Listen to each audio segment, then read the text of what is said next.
চাঁদপুরে জাহাজের ৭ নৌযান শ্রমিক হত্যায় জড়িতদের বিচার দাবিতে দেশের বিভিন্ন স্থানে পণ্যবাহী নৌযান শ্রমিকদের ধর্মঘট চলছে। বরিশালে অনির্দিষ্টকালের ধর্মঘট করছে নৌযান শ্রমিকরা। বাংলাদেশ নৌযান শ্রমিক ফেডারেশনের ডাকা ধর্মঘটে মালবাহী, তেল, গ্যাস, বালুবাহী সহ সকল প্রকার পণ্যবাহী নৌযান চলাচল বন্ধ আছে। সিরাজগঞ্জের বাঘাবাড়ী নৌবন্দর কর্মবিরতি পালন করছে শ্রমিকরা। বাংলাদেশ নৌযান শ্রমিক ফেডারেশনের ডাকে বৃহস্পতিবার রাত থেকে এই কর্মবিরতি শুরু হয়। শ্রমিকদের কর্মবিরতির ফলে বন্ধ আছে উত্তরাঞ্চলের 16 জেলায় জ্বালানি তেল, সার সহ বিভিন্ন পণ্য সরবরাহ। বাগেরহাটের মোংলায় পণ্যবাহী নৌযান বন্ধ আছে। এতে বন্ধ আছে পণ্য পরিবহন।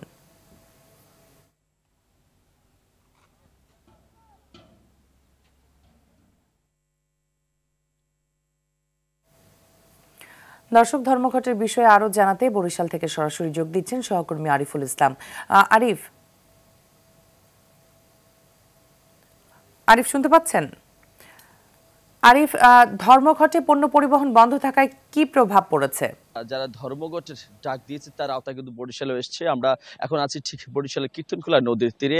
এখানে কিন্তু 30 গোডাউন সংলগ্ন যে এই ঘাটি, এখানে কিন্তু সাধারণত জাহাজগুলো নোঙর করে রাখে এবং এখান থেকেই কিন্তু পণ্য খালাস করা হয়। একটু আপনাকে দেখাতে চাচ্ছি যে আমরা কিন্তু গতকাল রাতেও খোঁজ নিয়েছি, সকালেও খোঁজ নিয়েছি, একই দৃশ্যপট এখানের। তারা বারবারই দাবি করছেন যে চাঁদপুরের যে হত্যাযজ্ঞের ঘটনায় সেখানে প্রধান এখন পর্যন্ত যাকে আটক করা হয়েছে, এই ঘটনা শুধু তিনিই নয়, আরো অন্যান্য বেশ কয়েকজন এবং বড় কোনো আটক হতে পারে, এমনটি আসলে তাদের দাবি। এবং প্রত্যেক নিহত পরিবারকে 20 লক্ষ টাকার দাবি জানিয়েছেন তারা। পাশাপাশি নৌরুটকে নিরাপত্তা বেষ্টিতর মধ্যে আনতে হবে, এটি কিন্তু তাদের প্রধান দাবি। এই শ্রমিকদের তারা বলছেন যে আসলে দীর্ঘ বছর যাবত এই বরিশাল বাংলাদেশ যেহেতু নদীমাতৃক একটি দেশ, এই নদীকে কেন্দ্র করে এখানে ব্যবসা বাণিজ্য থেকে শুরু করে বিভিন্ন ধরনের পণ্য সরবরাহ করা হয়, কিন্তু এই একটি মাত্র পথ যেটা অনিরাপদ এবং এখানে ঝুঁকি থেকেই যায়। এবং দীর্ঘ মুহূর্তে তারা বিভিন্ন দাবি দেওয়া করেও সেটি আসলে সফলতা পায়নি। তবে আজকে এবারের যে দাবিটি সেটা হচ্ছে যে এটি যদি বাস্তবায়ন না হয়, বিশেষ করে নিরাপত্তা আর বিষয়টি জোরালোভাবে দেখা হচ্ছে এবং তারা দাবি জানিয়েছেন যদি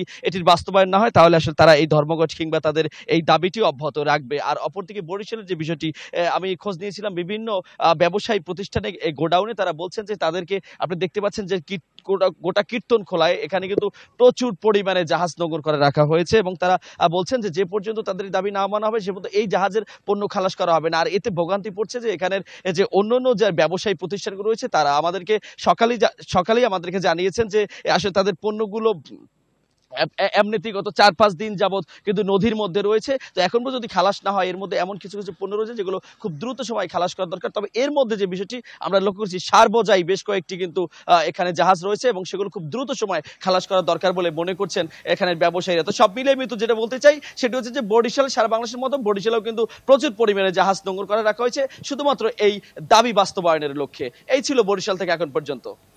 আরিফ, অসংখ্য ধন্যবাদ আপনাকে আমাদের সাথে যুক্ত হবার জন্য।